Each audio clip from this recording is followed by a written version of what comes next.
بادشاہ کا موڈ اچھا تھا۔ وہ نوجوان وزیر کی طرف مڑا اور مسکرا کر پوچھا، تمہاری زندگی کی سب سے بڑی خواہش کیا ہے؟ وزیر شرما گیا، اس نے منہ نیچے کر لیا۔ بادشاہ نے کہکا لگایا اور بولا، تم گھبراؤ مت، بس اپنی زندگی کی سب سے بڑی خواہش بتاؤ۔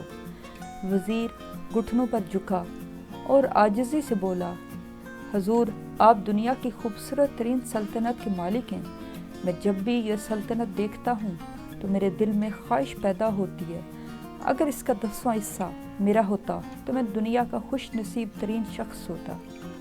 وزیر خاموش ہو گیا۔ بادشاہ نے کہکا لگایا اور بولا، میں اگر تمہیں اپنی آدھی سلطنت دے دوں تو؟ وزیر نے گھبرا کر اوپر دیکھا اور عاجزی سے بولا، بادشاہ سلامت، یہ کیسے ممکن ہے؟ میں اتنا خوش قسمت کیسے ہو سکتا ہوں؟ بادشاہ نے فوراً احکامات لکھنے کا حکم دیا۔ بادشاہ نے پہلے حکم کے ذریعے اپنی آدھی سلطنت نوجوان وزیر کے حوالے کرنے کا فرمان جاری کر دیا۔ دوسرے حکم میں بادشاہ نے وزیر کا سر قلم کرنے کا آرڈر دے دیا۔ وزیر دونوں احکامات پر حیران رہ گیا۔ بادشاہ نے احکامات پر مہر لگائی اور وزیر کی آنکھوں میں آنکھیں ڈال کر بولا، تمہارے پاس 30 دن ہیں۔ تم نے ان 30 دنوں میں صرف 3 سوالوں کے جواب تلاش کرنے ہیں۔ تم کامیاب ہوگے تو میرا دوسرا حکم منسوخ ہو جائے گا اور تمہیں آدھی سلطنت مل جائے گی، اور اگر تم ناکام ہو گئے تو پہلا حکم خارج سمجھا جائے گا اور دوسرے حکم کے مطابق تمہارا سر اتار دیا جائے گا۔ وزیر کی حیرت پریشانی میں بدل گئی۔ بادشاہ نے اس کے بعد فرمایا، میرے 3 سوال لکھ لو۔ وزیر نے لکھنا شروع کر دیا۔ بادشاہ نے کہا، انسان کی زندگی کی سب سے بڑی سچائی کیا ہے؟ وہ رکا اور بولا، دوسرا سوال، انسان کی زندگی کا سب سے بڑا دھوکہ کیا ہے؟ وہ رکا اور پھر بولا، تیسرا سوال، انسان کی زندگی کی سب سے بڑی کمزوری کیا ہے؟ بادشاہ نے اس کے بعد نکارے پر چوٹ لگوائی اور بآواز بلند فرمایا، تمہارا وقت شروع ہوتا ہے اب۔ وزیر نے دونوں پروانے اٹھائے اور دربار سے دوڑ لگا دی۔ اس نے اس شام ملک بھر کے دانشور، ادیب، مفکر، ذہین لوگ جمع کیے اور سوال ان کے سامنے رکھ دیے۔ ملک بھر کے دانشور ساری رات بحث کرتے رہے، لیکن وزیر نے دوسرے دن دانشور بڑھا دیے، لیکن نتیجہ وہی نکلا۔ وہ آنے والے دنوں میں لوگ بڑھاتا رہا، مگر اسے کوئی تسلی بخش جواب نہ مل سکا، یہاں تک کہ وہ مایوس ہو کر دارالحکومت سے باہر نکل گیا۔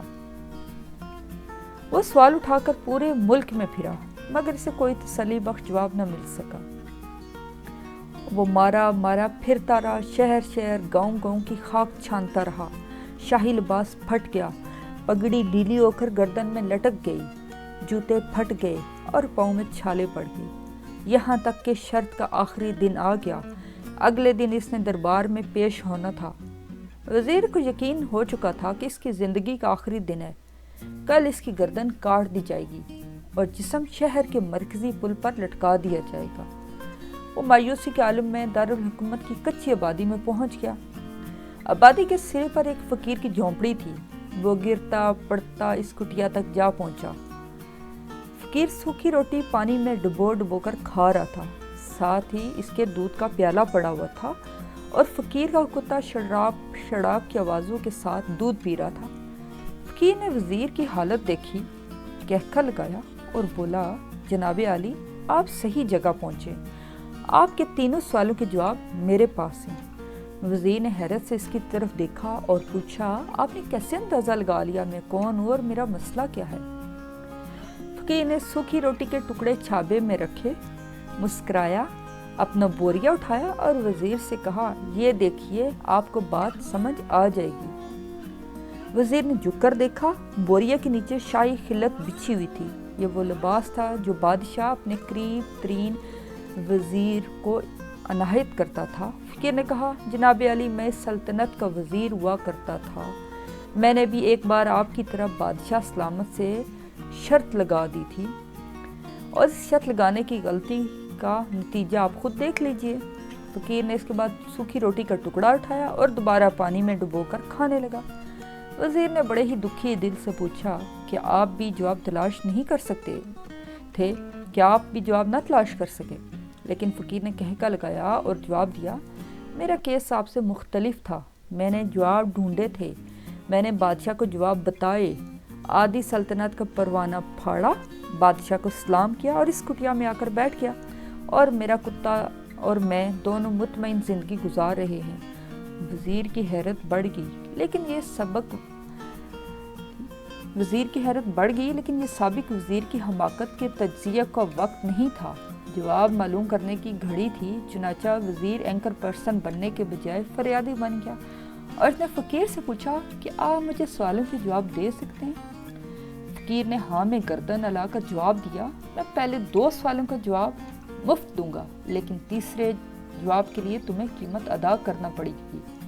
وزیر کے پاس شرط ماننے کے سوا کوئی آپشن نہیں تھا، اس نے فوراً ہاں میں گردن ہلا دی۔ فقیر بولا، دنیا کی سب سے بڑی سچائی موت ہے، انسان کوئی بھی ہو، کچھ بھی ہو، وہ اس سچائی سے نہیں بچ سکتا۔ وہ رکا اور بولا، انسان کی زندگی کا سب سے بڑا دھوکہ زندگی ہے، ہم میں سے ہر شخص زندگی کو دائمی سمجھ کر اس کے دھوکے میں آ جاتا ہے، یہ تو عارضی ہے۔ فقیر کے دونوں جواب ناقابل تردید تھے۔ وزیر سرشار ہو گیا، اس نے اب تیسرے جواب کے لیے فقیر سے شرط پوچھی۔ فقیر نے کہکا لگایا، کتے کے سامنے سے دودھ کا پیالہ اٹھایا اور وزیر کے ہاتھ میں دیا اور کہا، میں آپ کو تیسرے سوال کا جواب اس وقت تک نہیں دوں گا جب تک آپ یہ دودھ نہیں پیتے۔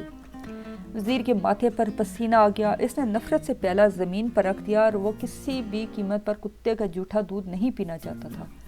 فقیر نے کندھے اچکائے اور کہا، تمہارے پاس اب 2 راستے ہیں، تم انکار کر دو اور شاہی جلاد کل تمہارا سر اتار دے گا، یا پھر تم یہ آدھا پاؤ دودھ پی جاؤ اور تمہاری جان بھی بچ جائے اور تم اپنی آدھی سلطنت کے مالک بھی بن جاؤ گے۔ فیصلہ بہرحال تم نے خود ہی کرنا ہے۔ وزیر پھنس گیا، ایک طرف زندگی، ایک طرف آدھی سلطنت اور دوسری طرف کتے کا جھوٹا دودھ تھا۔ وہ سوچتا رہا یہاں تک کہ جان اور مال جیت گیا اور سیلف ریسپیکٹ ہار گئی۔ وزیر نے پیالہ اٹھایا اور ایک ہی سانس میں دودھ پی گیا۔ فقیر نے کہکا لگایا اور بولا، میرے بچے، انسان کی سب سے بڑی کمزوری غرض ہوتی ہے، یہ اسے کتے کا جھوٹا دودھ تک پینے پر مجبور کر دیتی ہے۔ یہ وہ سچ ہے جس نے مجھے سلطنت کا پروانہ پھاڑ کر اس کٹیا میں بیٹھنے پر مجبور کر دیا تھا۔ میں جان گیا تھا میں جو زندگی کے دھوکے میں آؤں گا، میں موت کی سچائی کو فراموش کرتا جاؤں گا، اور میں موت کو جتنا فراموش کرتا رہوں گا میں اتنا ہی غرض کے دلدل میں دھستا جاؤں گا، اور مجھے روز اسی دلدل میں سانس لینے کے لیے غرض کا غلیظ دودھ پینا پڑے گا۔ لہٰذا میرا مشورہ ہے، زندگی کی ان 3 حقیقتوں کو جان لو، تمہاری زندگی اچھی گزرے گی۔ وزیر شرمندگی اور خود ترسی کا تحفہ لے کر فقیر کی کٹیا سے نکلا اور محل کی طرف چل پڑا۔ وہ جو محل کے قریب پہنچ رہا تھا، اس کے احساس شرمندگی میں اضافہ ہو رہا تھا، اس کے اندر ذلت کا احساس بڑھتا جا رہا تھا۔ وہ اس احساس کے ساتھ محل کے دروازے پر پہنچا، اس کے سینے میں خوفناک ٹیس اٹھی، وہ گھوڑے سے گرا، لمبی ہچکی لی اور اس کی روح کف سے انصری سے پرواز کر گئی۔ ہمیں کسی دن کسی ٹھنڈی جگہ پر بیٹھ کر زندگی کے ان 3 بنیادی سوالوں پر ضرور غور کرنا چاہیے۔ ہمیں یہ سوچنا چاہیے کہ ہم لوگ کہیں زندگی کے دھوکے میں آ کر غرض کے پیچھے تو نہیں بھاگ رہے، ہم لوگ کہیں موت کو فراموش تو نہیں کر بیٹھے۔